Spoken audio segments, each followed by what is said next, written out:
இப்போ பார்க்க போகிறது ஸ்ட்ரெயின் எனர்ஜி அப்படின்னு ஒரு விஷயத்தை பற்றி பார்க்க போகிறோம். ஸ்ட்ரெயின் எனர்ஜியில் என்ன தெரிஞ்சுக்க போகிறோம் அப்படின்னு பார்த்தீங்கன்னா, வெரைட்டியாக நிறைய ஃபார்முலாஸ் இருக்குது, எப்படிலாம் வரும் அப்படின்னு தெரியும்.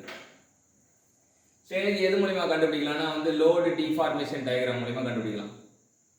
லோடு காசு, டிஃபார்மேஷன் எஃபெக்ட், காரணம் காரியம் அப்படி சொல்லுவாங்க, காஸ் அண்ட் எஃபெக்ட்.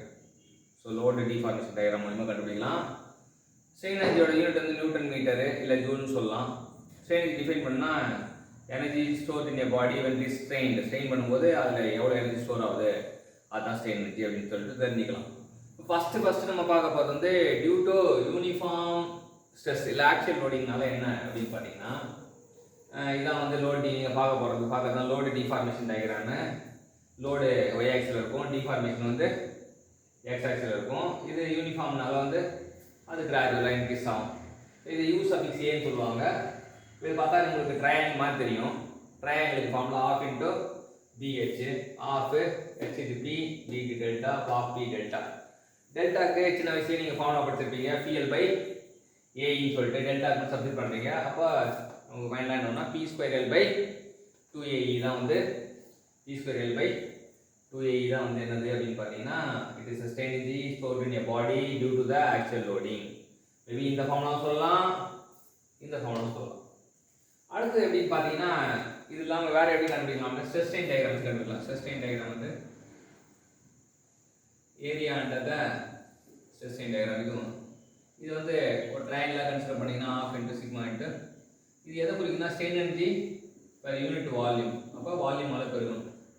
ஸோ அதனால தான் வால்யூம் மழை பெருகுது. Half into stress into strain into volume. Stress strain diagram represent the strain energy per unit volume அர்த்தம். Strain energy stress strain diagram represent the strain energy per unit volume. அப்போ U equal to half into sigma into epsilon times of volume.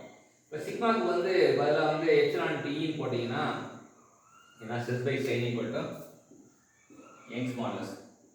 So சிக்மாக்கு epsilon D போட்டிங்கன்னா epsilon square E by 2 into volume. இல்லாட்டி sigma இந்த எப்சிலானுக்கு sigma by E போட்டிங்கன்னா sigma square by 2 into volume. So you have to know the 5 formulas. அப்படி எல்லாம் ஒன்று தொடர்படுத்தி half into B into delta, அதுவும் strain energy due to actual loading தான். P square L by 2AE, அதுவும் strain energy due to actual loading தான். Half into sigma into epsilon into volume, அதுவும் strain energy தான். Epsilon square E by 2 into வால்யூம்னா strain energy தான். Sigma square by 2 into வால்யூம்னா அதுவும் strain energy தான் அப்படின்னு தெரிஞ்சுக்கலாம். சரிங்களா? ஸோ இதெல்லாம் நம்ம தெரிஞ்சுக்க வேண்டிய விஷயம். இது ஃபஸ்ட்டு கேஸ் முடிச்சிட்டோம். அப்புறம் ரெண்டாவது கேஸ் பார்த்தீங்கன்னா strain energy due to shear loading. Shear loading பார்த்தீங்கன்னா இந்த ஃபார்முலா ஸ்ட்ரெஸ்ஸுக்கு பதிலாக ஷியர் ஸ்ட்ரெஸ் போடணும், ஸ்ட்ரெயினுக்கு பதிலாக ஷியர் ஸ்ட்ரெயின் போடணும், அவ்வளோ. இந்த ஃபார்முலா பைக்கு சப்ஸ்டிட் பண்ணிங்கன்னா பைக்கு டவு பை ஜின்னு சப்ஸ்டிட் பண்ணிங்கன்னா phi equal to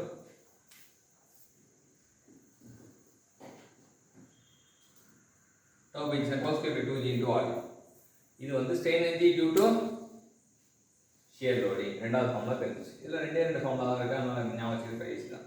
torsional loading load deformation diagram. Torque இங்க ஃபோர்ஸ்க்கு பதிலா டார்க், டெல்டாக்கு பதிலா ஆங்குலர் டிஃபார்மேஷன். அப்போ half into t theta, தீட்டாக்கு பதிலா tl by gj. தீட்டாக்கு பதிலா t square l by 2gj வரும். இது ஒரு ஃபார்முலா. ஸ்ட்ரெயின் சொன்னா tau square by 4g, இங்க sigma square by 2e பதிலா tau square by 4g, இங்க 2e பதிலா இங்க 4g வரும், இங்க 2 க்கு பதிலா இங்க 4 வரும் இன்டு வால்யூம் எடுத்துங்க. இது மூணு கேஸ் நீங்க தெரிஞ்சுக்கிட்டீங்க. அடுத்த நாலாவது கேஸை பார்ப்போம். Fourth case strain due to bending half into m into phi. இங்க பெண்டிங் மொமெண்ட் இங்க இருக்கும், phi இங்க இருக்கும். ஸோ phiக்கு ml by EI சப்ஸ்டிட் பண்ணீங்கன்னா m square l by 2EI வரும். ஸோ எல்லா ஃபார்முலாக்கும் ஒரு ஒற்றுமை இருக்கும், வேற்றுமை இருக்கும், அதெல்லாம் கரெக்டாக பார்த்து புரிஞ்சுக்கணும். இப்போ இதே ஸ்ட்ரெஸ் சொன்னா sigma square by 6e into volume சொல்லுவாங்க.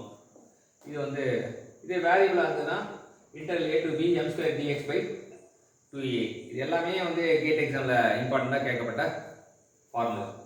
ப்ரூஃப் ரெசிலியன்ஸ்னா என்னன்னா maximum strain energy stored in a body up to elastic limit of proof resilience.